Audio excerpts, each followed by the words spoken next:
Good evening. My name is Barry Levine. And I'm the grandchild of Holocaust survivors, and I'm a member of the executive board of the American Society for Yad Vashem.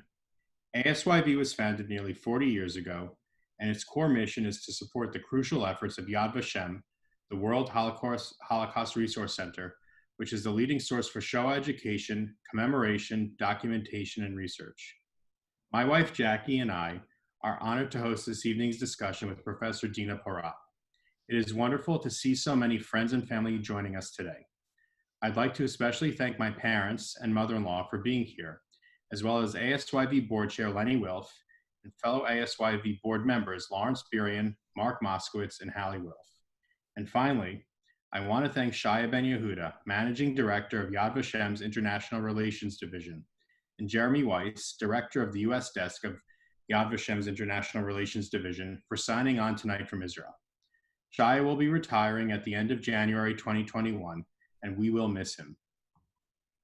For nearly 6 months, we've been living in a new world where we have to materially change our behavior and conduct because of the COVID-19 virus, which is in part the subject matter of this evening's discussion. Tonight's discussion, Corona-Inspired Antisemitism, will be led by Yad Vashem's chief historian, Professor Dina Porat, who you will hear from shortly. Why this topic? As many know, anti-Semitism has been surging during the COVID-19 crisis. Some of the most persistent tropes about Jews have reemerged in these last few months, blaming Jews for the virus and worse, all of which Professor Porat will delve into shortly. This is not just on the fringe. The sentiment has unfortunately garnered mainstream following. For example, a recent Oxford study found that nearly 20% of the British public believes to some degree that Jews caused the coronavirus pandemic, meaning 13 million Brits hold this belief. This alarming statistic is similar or worse in other parts of Europe, including Germany, and is similar in the United States. This current round of COVID-inspired anti-Semitism and conspiracy theories are troubling. What makes them especially troubling and dangerous when compared to historic anti-Semitism are two factors. First, the reach of digital platforms. Those on the receiving end, which is broad, include people who are predisposed to conspiracy theories and feel empowered by them, as well as the impressionable who may not have the critical skills to separate fact from fiction. Second, this global crisis has brought much of the world to its knees in an unprecedented fashion, quarantining vast numbers and fueling unemployment. For the anti-Semites, all the elements are aligned. The anti-Semites would have you believe that through devious machinations, Jews brought this on the world to gain power, wealth, and control. That countless Jews have died of the coronavirus, that Israel came to a total standstill, or that Jewish-owned businesses face the same uncertainties as all others may be correct, but they are irrelevant to anti-Semitic conspiracists. So we must ask ourselves, is this anti-Semitism a new phenomenon and new threat? Fortunately, Yad Vashem, through its chief historian, Professor Dina Porat, has been at the forefront of this research. Professor Porat, through her research at the Cantor Center at Tel Aviv University, in coordination with Yad Vashem, has written about this phenomenon and will speak with us about this current and ongoing situation in further detail. At the conclusion of Professor Porat's remarks, there will be a Q&A. Please feel free to utilize Zoom's chat feature to send in your questions or use the hand-raising feature in Zoom's chat window. They will be collected and posed to Professor Porat by our moderator, Stanley Stone. Without further ado, it is my privilege to introduce Professor Dina Porat. Hi, everyone. Thank you very much for these opening remarks, Barry. Thank you, everyone who joined us, especially the two who are joining us from Israel. It's 2:30 p.m. here.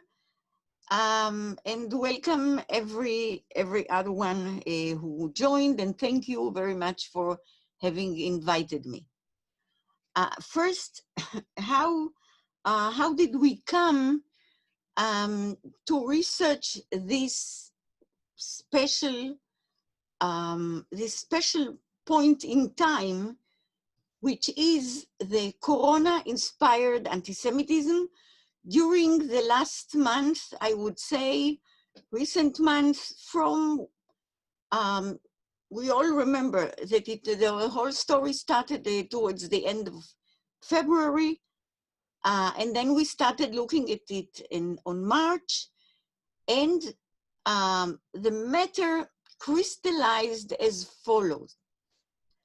We in Tel Aviv University, and as you mentioned, of course, in cooperation with Yad Vashem, and we give all our research is open for Yad Vashem. It's a mutual effort. We are a team that has been working together for about 25, 26 years. We are issuing every year, a day before Holocaust Memorial Day, a report speaking about the situation of anti-Semitism worldwide, okay? But the matter wasn't just preparing for this worldwide usual report, although I can tell you that the results of looking at 2019 were more severe. The numbers, the data, the atmosphere, by at least 20% than 2018. But that wasn't it. We started feeling that there is something else here. And so in April, mid-April, we started issuing a weekly report. We have a net of about 60 people worldwide in many countries. They started sending the material to us. We collected, we analyzed. And then a weekly report. Each report was rich with material. Rich is not a good word. It's a positive word. This was rich with negative material. And we went on for 8 weeks, during which we got materials blaming the Jews and Israel. Israel, 80% of Israel is also Jews. As you know, it's a Jewish state. Blaming us for inventing the coronavirus, for orchestrating it, spreading it. The material came from some 35 countries. We published 8 reports. And then we tried to sum it up. And I think the main question, when summing up, the main question that arose was, is this something new? As we said, 2018 was worse than 2018. So what's new about rising anti-Semitism? And the means, the social media, usual press, these are the same means, but it seemed to us that something is different. And therefore, my question is, how is it different than the former anti-Semitism? I would say the following. The image of the Jew that is being depicted by this material running in from these dozens of countries, from extreme right, from radical Muslims, from public, unidentified public as well. The image of the Jew has not changed. The change is not there. It's the same image, same negative character traits, such as greediness for money. The main argument of all this accusation is that not only had we orchestrated this virus and spread it, but why did we do it? Because the Jewish cop will find first the vaccination and the medicine against it, and then sell it to the whole sick world and get enormous profit and be horribly rich. So the image of the Jew, greediness, the ability to develop a vaccination, a medicine, etc., before the others, which is also, if you think about it, it's also not only a negative saying, but it has some kind of admiration for Jewish capabilities, control, the ability to control the world and sell it to the world, the wish to control the world, to undermine it and then overtake it. All this is not new. It's protocols of the elders of Zion who say we are out to dominate the world. It's a question of money, of control of the media. That's the same, more or less the same image. But what was new or different about it, I mean the material that was flowing in, and we published part by part for 8 weeks, was first of all, the intensity. Week by week, day by day, for a number of months, this accusation went on, got many visual faces. I will try to show you at the end of my talk a number of caricatures. These caricatures are not funny at all, but these are ones that we took from hundreds and hundreds of them. If you, afterwards, when we finish, please go home, please go to your computer or sit still at your computer and Google caricatures about coronavirus anti-Semitism. There is a site in Google and you will get hundreds. So first difference was the intensity. A second was that it was uglier than before. When you look at these caricatures, the image, the visual image, the face of Jews that they depict, the evil faces, you will see that it is more intensive and uglier and put together into a short time than before. Also, we are Yad Vashem people. We, of course, always look at the question of how is the Holocaust represented in such cases, how it is being dealt with, and what was new, not that it didn't exist before. Of course, connections to the Holocaust, use of terms from the Holocaust, or Holocaust-related terms has always been there, but not to such an intensity. And I was asking myself, why this connection now, just now, of terms taken from the Holocaust period? First, let me give you a few examples of these terms and then try to answer the question. For instance,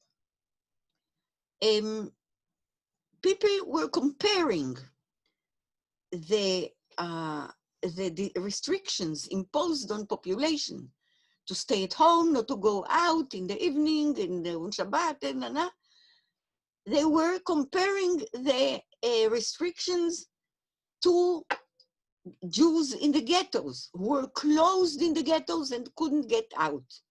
And why is that? Because they were angry at being restricted. They didn't trust authorities. If you speak about ghettos, then you speak about Nazis on the other side, on the outside side, those who closed you in, which the very comparison shows a lack of trust in authorities, opposition to authorities. And then there was a new expression that is called the Holocaust, Holocaust and cuffing. Holocaust means to cuff and spread the virus and cause a new Holocaust. People were marching, especially in Europe, with a yellow star on their clothes. And inside the yellow star, instead of the word Jude or Jew, it said unvaccinated, because the people who belong to the anti-vaccination movement felt that during these days, because they are unvaccinated, they are being persecuted like Jews during the Holocaust. And I have other use. I think the worst of them was something carried, I believe it was in Philadelphia, a demonstration in Philadelphia, which said synagogues are closed, gas chambers are open. So it's I can go on with the examples, but I have to get back to my question. We are now speaking about what's different. We said one of the different characteristics is the use of Holocaust terms. And why is that? I think that what we are seeing reflects fear, anxiety that are sometimes irrational, because you can say that Jews caused a revolution, a political revolution, a social one, an economic crisis, even an earthquake, whatever. They always say so. You know that our team, we give them generally, when there is some disaster, 24 to 48 hours to blame us, and they never fail. So, okay. But the question is now your life. The virus takes your life. It's not just a matter of economics or politics, it's a life danger. And therefore, all superstitions and dark beliefs come out. And matters that are published, or the way they are published, is not always rational. On the contrary, it's irrational many times. And this is why it is being compared to the Holocaust, because the Holocaust was the worst ever, the worst event ever. And when you want to compare and to show that something is worse than ever, you compare to the Holocaust. And this is why it keeps coming up. Even if you see, when you read the comparison, the caricatures, etc., that these people who use the comparison or spread it do not know one thing about the Holocaust or about Nazis or whatever. But they know that this symbol exists, the symbol of the worst. And therefore they more or less use it. Now, one more point in that regard is, we are still in the question of what's different, is that it caught up easily, very quickly, the accusation that Jews orchestrated, spread, etc.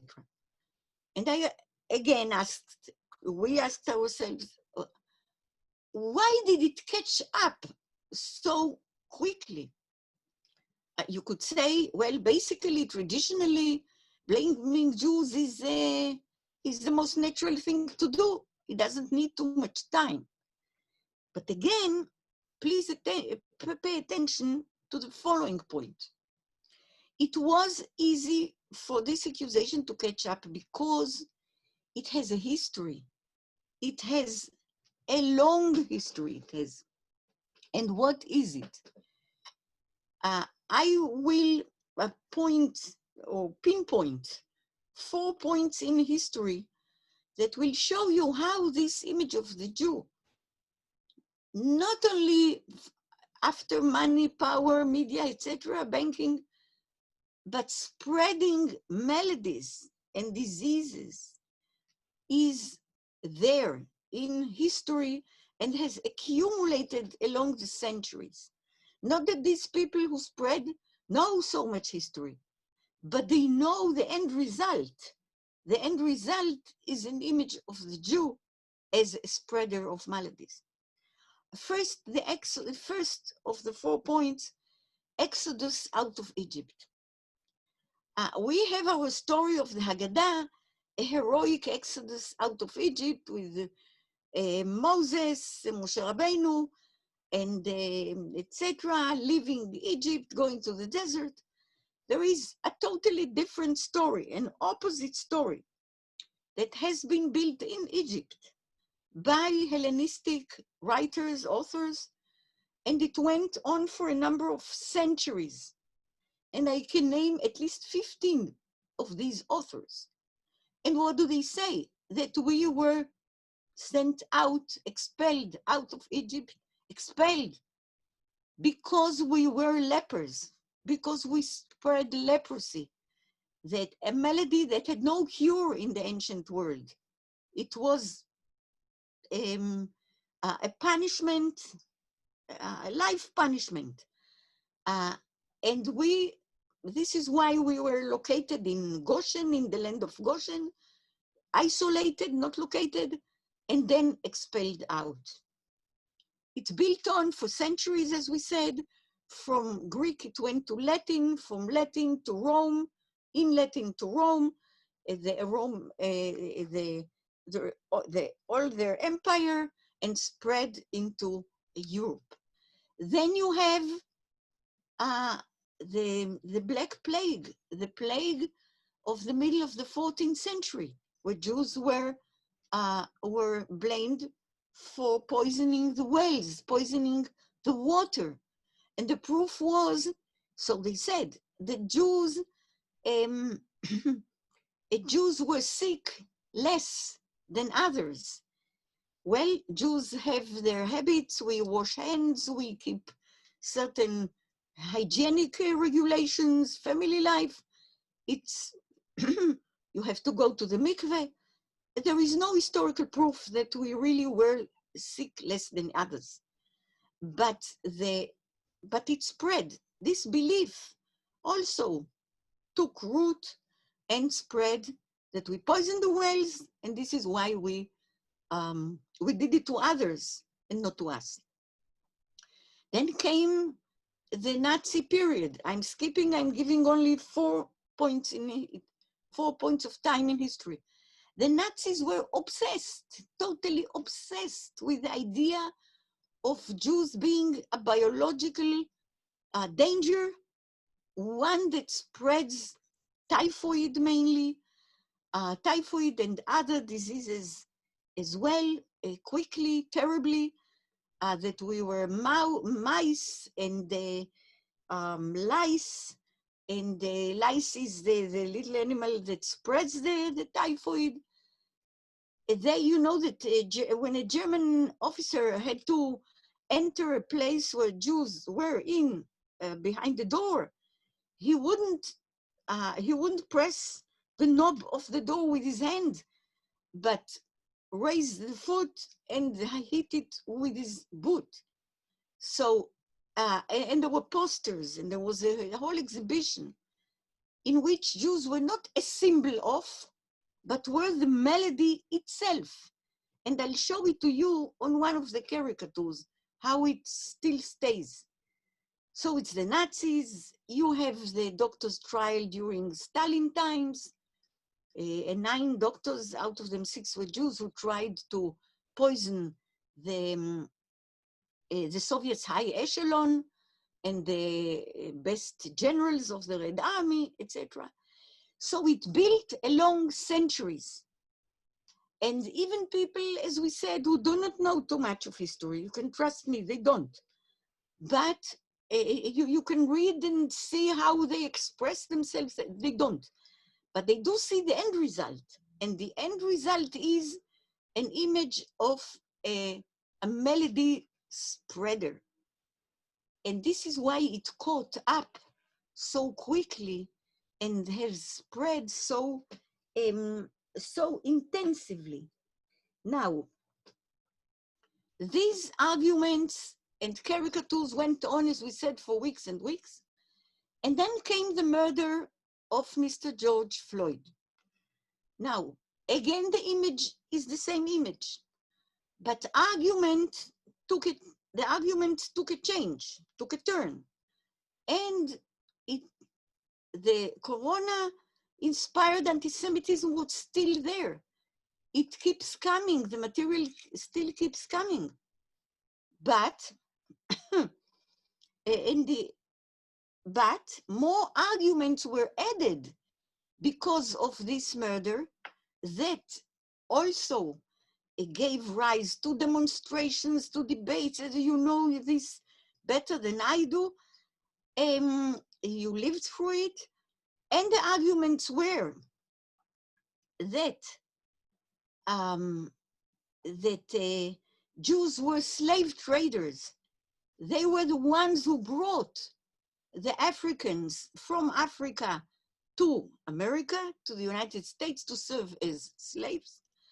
That the Israeli police, God forbid, that the Israeli police is training the American police in methods of killing and in being cruel and racial and whatever you can put here. And the BDS movement was not late in jumping on the wagon and saying, haha, Black people, Afro-Americans and Palestinians suffer at the same oppression, under the same oppression. It is an American Israeli one, etc. So there were more accusations and arguments, but the intensity is here and the ugly images here. Let me end with two important points. One is that still, despite everything that has been said, we should exercise a sense of proportion, because Jews were not the only ones to be blamed. First of all, you mentioned, Barry, thank you for mentioning a very important survey done by Oxford University, and done by Oxford University gives it a stempel of quality, which it has. And indeed it said 20% believe the Jews are to be blamed. But 20% more said that Muslims are to be blamed. Muslims all over Europe are blamed, especially immigrants. And 45%, according to this survey, said the Chinese are to be blamed. The Chinese, I don't have to tell you, are blamed all over. Chinese students in Europe get beaten and they are out of class everywhere. So it's the Chinese, it's the Muslim, it's Bill Gates. Bill Gates is one of the stars of this accusation. Fifth generation cellulars are accused because they are unhealthy and they lower your ability to resist, to be immune. There are all kinds of accusations. We are not alone on this boat. So let's remember that.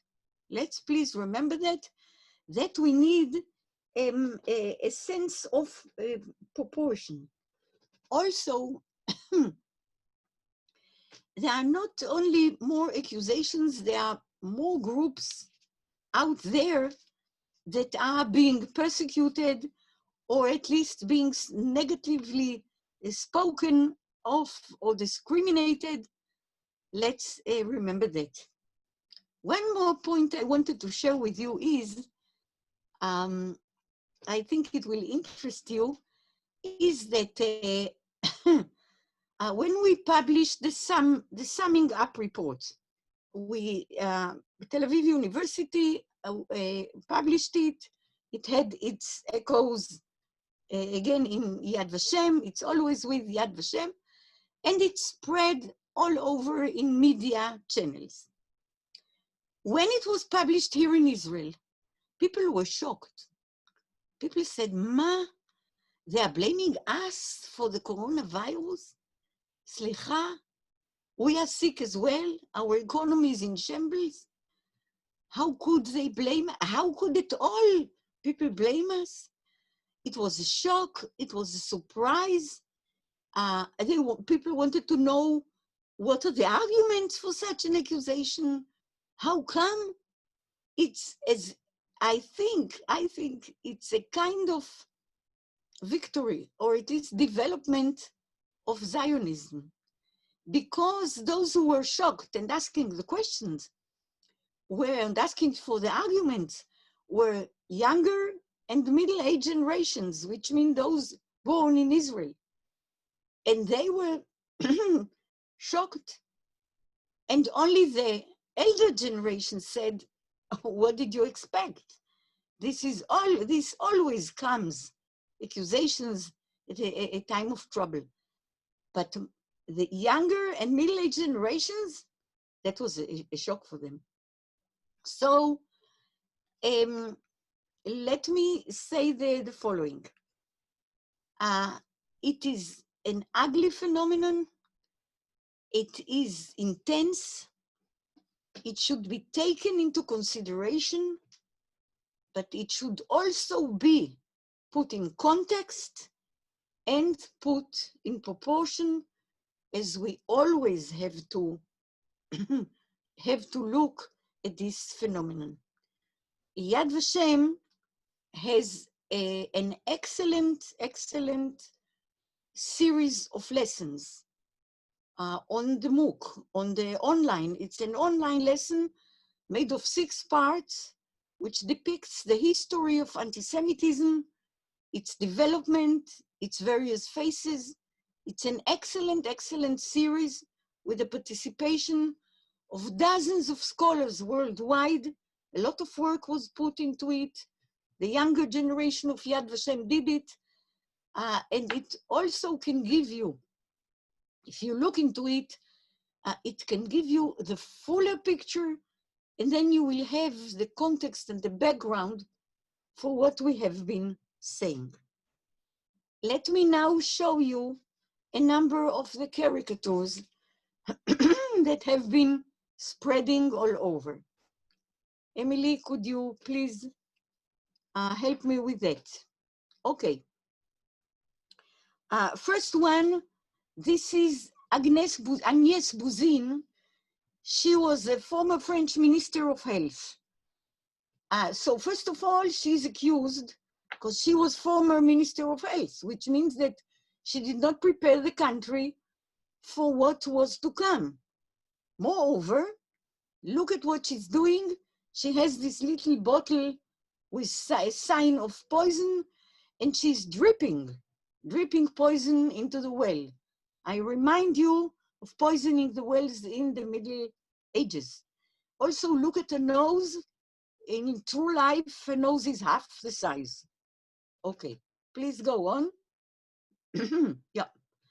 This one comes from the United States. And remember, I told you that during Nazi times, the difference between a symbol and what it symbolizes was blurred. We were not symbolizing a melody or a mouse. We were the mouse. And here it comes again. Look at this mouse with a kippah on his head and a Magen David, so that you are not mistaken that this is it. And this is the real plague. Not only are we spreading the plague, but we are the plague.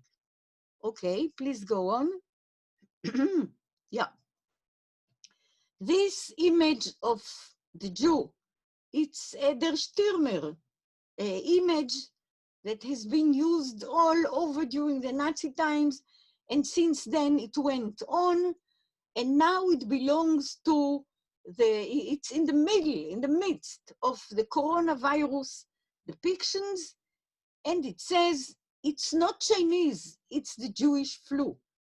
It's the Jew flu, which means indeed what we've said.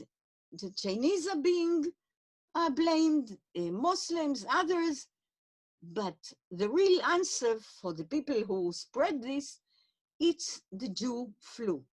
Okay, please go on. Yeah, this is a mask. Well, it's someone, he's a far-right comedian. Much of this material in the States comes from extreme right, white supremacists. In Latin America, there are TV stations and radio stations in Spanish, of course, but they are being funded and orchestrated by Iran. In Latin America, there it's Spanish with their comedians. And this one decided that this will be the mask I wear. You see that the eyes are hollowed. It is a mask of an ugly, Orthodox, dirty Jew. Okay, yeah. That's another hallucinated accusation. And this is that, remember, we are doing the tests in laboratories, etc., to find the medicine and the vaccination. So what you see here is the hand, the extended hand of a Palestinian prisoner in Israeli prisons, and he is being tested, he's being injected. And what you see on the injection says COVID-48, and it refers to 1948, the year when the state of Israel was born, which means the disaster, again, is not only the plague, it's the political national disaster, it's COVID-48. It combines the political with the disease. Okay, please. Yeah. This is, as we said, the people who are unvaccinated. They are marching in on demonstrations with a yellow star. And inside the yellow star, it says in a number of languages, mostly in German, unvaccinated. So much so that in Munich, the municipality forbade the use of a yellow star in on demonstrations. Again, it's really a Shoah, it's a Holocaust term or a Holocaust object being used. And the comparison is that the people who are unvaccinated are persecuted because being unvaccinated, they are spreading the disease. Okay, please go on. Yeah, this is the famous entrance to Auschwitz. At the very bottom inside, you can see Bill Gates on the right and the Chinese person on the left. And you see the guards with huge injections, which means that only the vaccination liberates you. And the whole situation is an Auschwitz one, is to be compared to Auschwitz, and you will be free, we will be free only after being vaccinated. What else, please? Yeah. Here you have, there are new expressions, there are rhymes. If you have the bug, give a hug. Spread the flu to every Jew. Holocaust, which means cough. And there were some calls from the extreme right in the US to cough on Jews or to throw at them objects that are contaminated with the virus. Okay, please. Yeah, I believe that's the last one. Black Lives Matter, it says above. And what it shows is an Israeli soldier and an American policeman. And they are hugging each other while they are strangling a black person and a Palestinian one. And this comes to say that there is a mutual cooperation here, a cruel one. This one is holding this stick, a terrible one that is very painful when it hits you. The other one holds a revolver. And this is this cruel racial cooperation. Okay. I believe that this is the last one. And we are back to the screen. And please, I think it's time for questions. Thank you very much, Dr. Porat. I'm Stanley Stone, and I have the pleasure and honor of being the Executive Director for the American Society for the Yad Vashem. So thank you very much for that informative, sobering, and important presentation. We have a time for a few questions for Dr. Porat. If you have a question, please use the raise your hand feature to ask. I see that Nikki Lieberman has a question.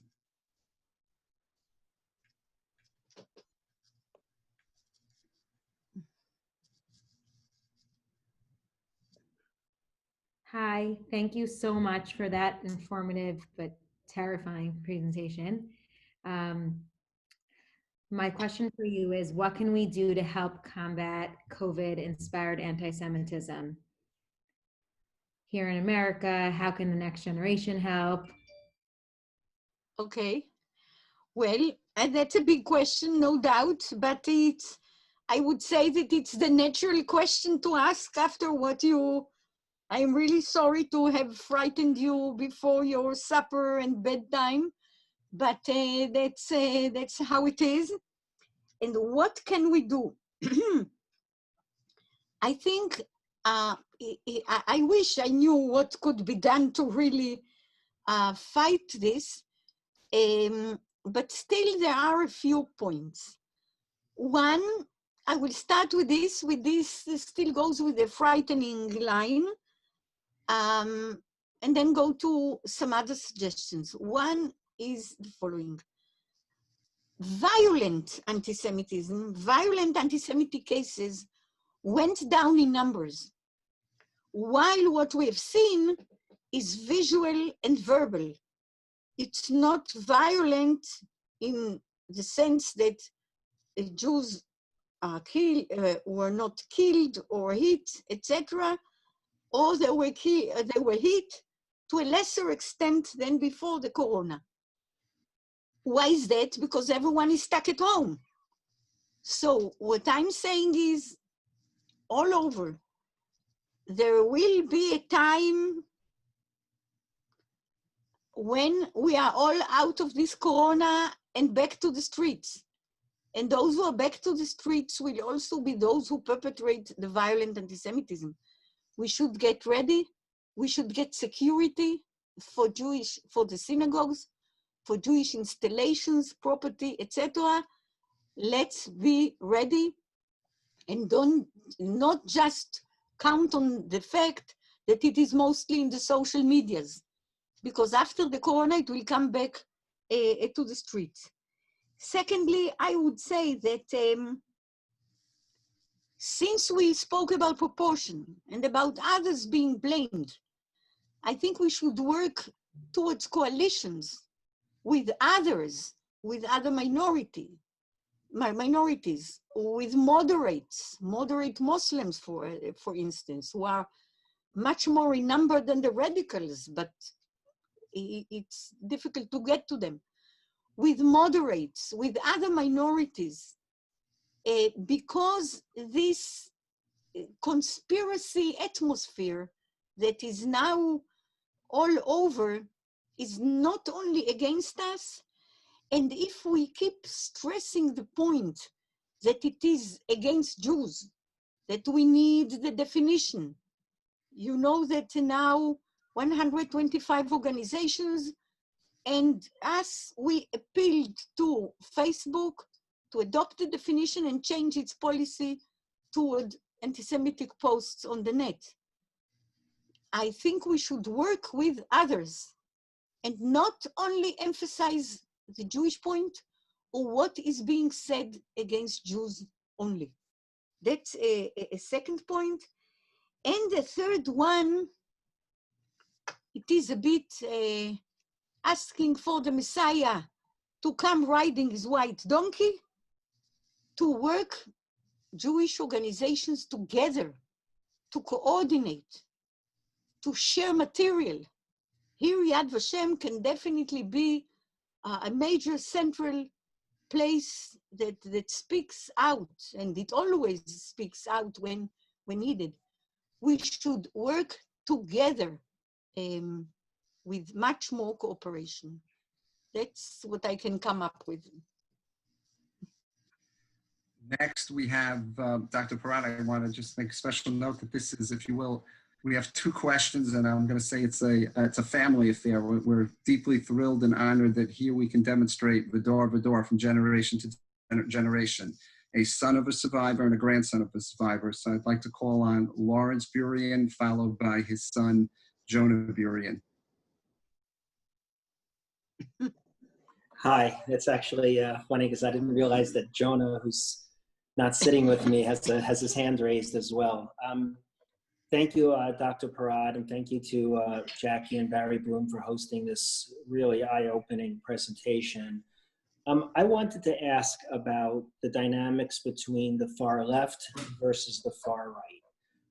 There have always been certainly extremists on both ends, and I'm wondering whether you're seeing a rise on one end of the spectrum versus the other, or if it's the same, particularly in light of the intersectionality around social justice and Black Lives Matter.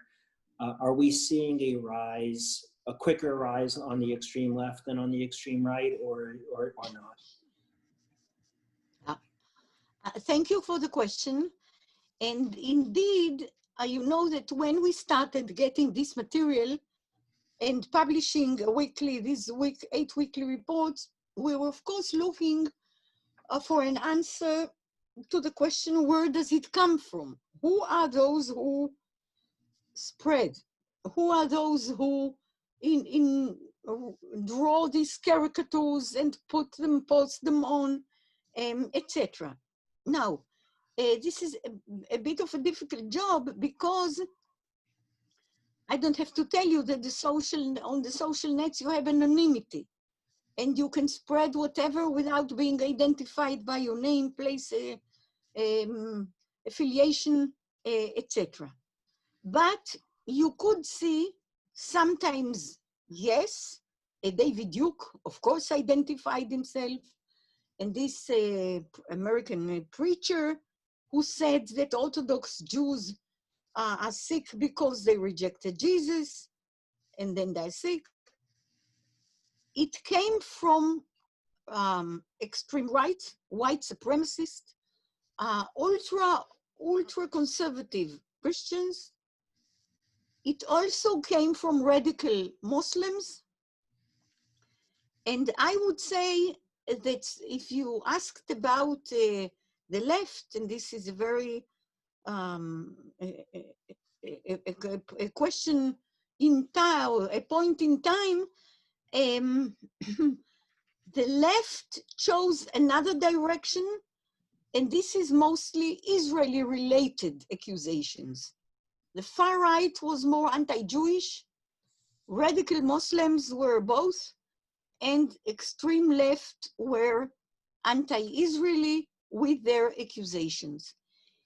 To your question whether one of the two sides developed or was more conspicuous than the other, I'm not sure that there is such a phenomenon, but that both found their path of dealing with it.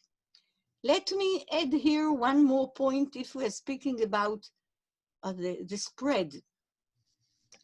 We all know the open nets, Twitter and Google and Instagram and